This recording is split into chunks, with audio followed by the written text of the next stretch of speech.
En la historia de Grecia, la educación era transmitida de manera oral y escrita. De esta época podemos destacar algunos pensadores como Sócrates, Aristóteles y Platón, pues además de ser grandes pensadores, se caracterizaron por inventar métodos educativos trascendentales. Los griegos preparaban a los jóvenes tanto física como intelectualmente para que años más tarde estuvieran preparados para dirigir el Estado y la sociedad. Mucho tiempo después, estas enseñanzas fueron mejorando y especializándose hasta generar las artes, la estética, la filosofía y el entrenamiento gimnástico. En la educación cívica se menciona el deber de los padres de enseñar a nadar y a leer a sus hijos. También se menciona la obligación de aprender un oficio por parte de las clases bajas y también de aprender gimnasia, música, equitación, filosofía y caza para las clases adineradas. En la educación humanística representada por Sócrates, Platón y Aristóteles aparece la paideia, método que se encarga de enseñar al niño desde la niñez hasta la adolescencia. En esta época la educación pasó por muchos procesos, empezando por la palestra. Se caracterizaba por la iniciación del niño en la educación deportiva y gimnástica. Un segundo método es la didascaleia, encargada de enseñar la lectura y la escritura. Y por último, la gimnasia, en donde se proseguía con la educación deportiva y filológica. Los primeros educadores reconocidos fueron los sofistas, quienes enseñaban el sentido de las palabras y cómo aplicarlas en debates públicos. Sin embargo, se considera a Homero como el primer y más grande instructor de la antigua Grecia y a Sócrates como el primer educador espiritual.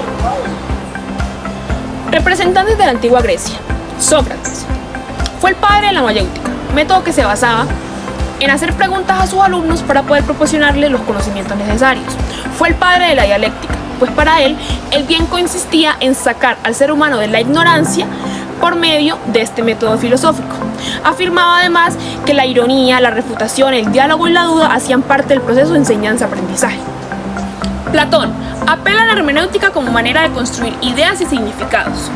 Para Platón el conocimiento era totalmente heurístico, es decir, que se planteaba conocer algo que ya existía antes. Para Platón la fuente del saber era diferenciar lo bueno de lo malo, ya sea para el individuo o para la sociedad. Platón fijaba su atención en mostrar fábulas y cuentos a los niños para entretenerlos, y de esta manera también se preocupaba por enseñarles a los niños desde su más temprana edad. Además, apelaba por una educación igualitaria, tanto para niñas como para niños. Aristóteles buscó fundamentar la educación con base a la experiencia humana. Destacó también la importancia del juego en el ámbito educativo, tanto para el desarrollo a nivel físico como a nivel intelectual del niño. Además, dividió la educación en dos, en educación intelectual y en educación moral, ambas igual de importantes.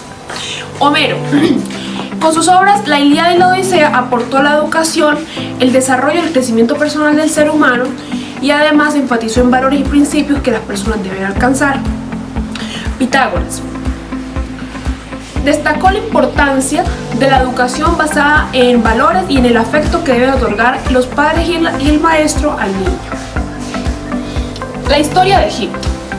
En Egipto la enseñanza era rutinaria y la educación era clasista, pues dependía según el tipo de rango social al que se perteneciese. La educación estaba ligada exclusivamente a la familia, ¿sí? Y además de eso variaba según el sexo.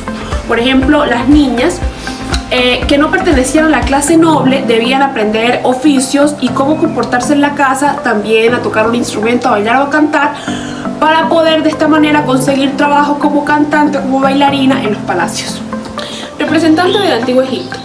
Aunque no se conoce mucho acerca del Antiguo Egipto, podemos rescatar a Ptahhotep, que es conocido más que todo por su obra Sabiduría de Ptahhotep, donde se habla de los principios del buen vivir con una moral mucho más humanitaria. Sus enseñanzas están recopiladas en el Papiro Price, donde se habla de consejos acerca de comportamiento, educación y civismo. La escolástica. La escolástica parte de la convivencia entre la fe y la razón, favoreciendo mucho más a la primera, donde se basa su enseñanza en repetir textos antiguos más que todo de la Biblia.